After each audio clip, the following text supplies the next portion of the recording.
Welcome. Today, we are going to learn how to define a reservation status. Using this option, the user can define the user-defined reservation status and it will be used while doing banquet booking. Select Module Banquets from the PMS. The user can view all the default reservation types like inquiry, waitlist, provisional and confirmed.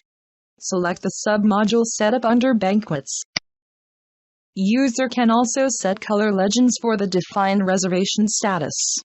Double-click the option Reservation Status under Setup. The applicable date and the code will be system-generated.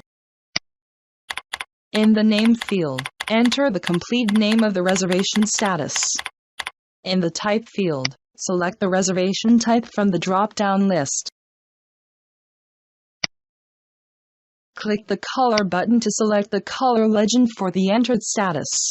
Select the color. Click the Save button to update the entered information. Enter the sequence number and click the Save and Exit button to update the entered information.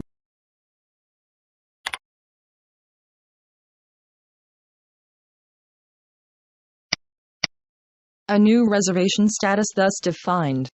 Click Exit to exit from the program. Thank you.